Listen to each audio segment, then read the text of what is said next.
Seumpama biji sesawi. Shalom, sahabat Tuhan, kembali kita pagi ini dalam renungan pagi, dan harapan saudara-saudara sehat dan sungguh-sungguh dalam Tuhan di akhir zaman ini.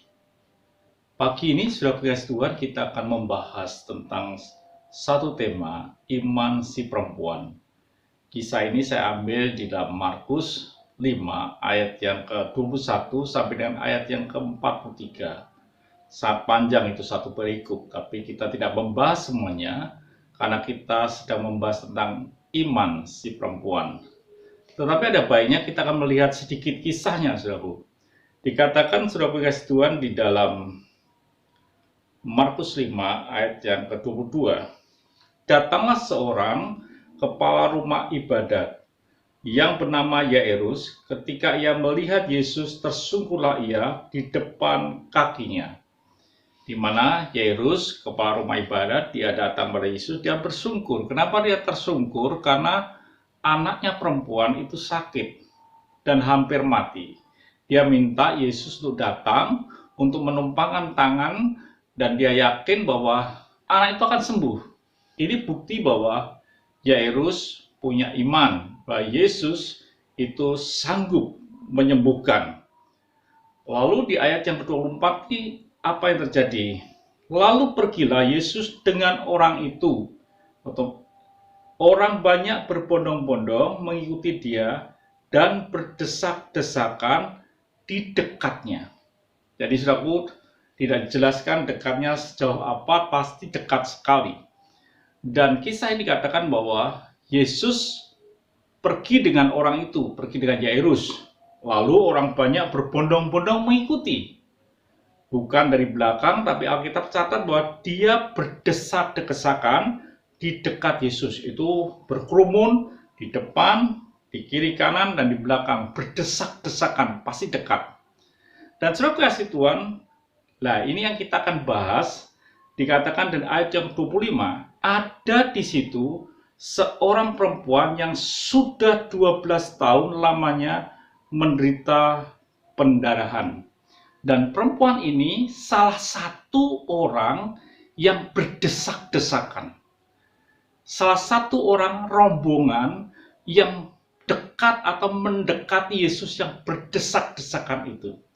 Tetapi sudah kasih Tuhan, kenapa perempuan itu mendekati Yesus? Dikatakan dalam firman Tuhan, ia telah berulang-ulang diobati oleh berbagai tabib, sehingga ia telah dihabiskan semua yang ada padanya. Jadi semua hartanya telah dihabiskan, tapi tidak ada faedahnya dalam kisah itu. Di ayat yang ke-27 dikatakan, dia sudah mendengar berita tentang Yesus. Maka di tengah-tengah orang banyak itu, ia mendekat Yesus dari belakang dan menjamah jubahnya. Saudara kasih Tuhan, ini yang menarik. Yang ingin saya sampaikan yang pertama, iman itu menyebabkan kita berkenan dan dekat dengan Yesus. Dekat dengan mujizat, dekat dengan pertolongan, dekat dengan anugerah. Jadi iman itu membuat kita tidak jauh dengan Tuhan. Iman itu mendekatkan kita dengan Tuhan, mendekatkan kita dengan mujizat, mendekatkan kita dengan anugerahnya. Itu iman. Sehingga perempuan itu datang dekat dengan Tuhan karena imannya ada dalam hidupnya. Dari mana iman itu timbul, saudaraku? Dikatakan dalam Roma 10 ayat yang ke-17. Jadi iman timbul dari pendengaran, dan pendengaran oleh firman Kristus. Dan perempuan itu telah mendengar tentang Yesus itu. Siapa Yesus? Yesus itu firman, saudaraku. Pada mulanya adalah firman, dan firman itu bersama-sama dengan Allah. Dan firman itu adalah Allah sendiri. Itu yang perempuan itu dengar, sehingga dia punya iman, sehingga dia bisa berkenan. Bahkan dikatakan di bagian Ibrani 11 ayat yang ke-6, tetapi tanpa iman tidak mungkin orang berkenan kepada Allah. mesti kita punya iman supaya kita berkenan. Saya beritahu bahwa iman memampukan kita dekat dengan Tuhan. Iman memampukan kita dekat dengan anugerah. Iman memampukan kita dekat dengan pertolongan. Dan iman itu hanya bisa timbul dari mendengar akan firman Tuhan.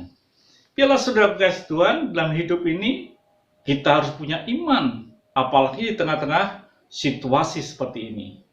Milikilah iman dalam hidupmu, membawa engkau dekat, berkenan, dan dekat dengan anugerah.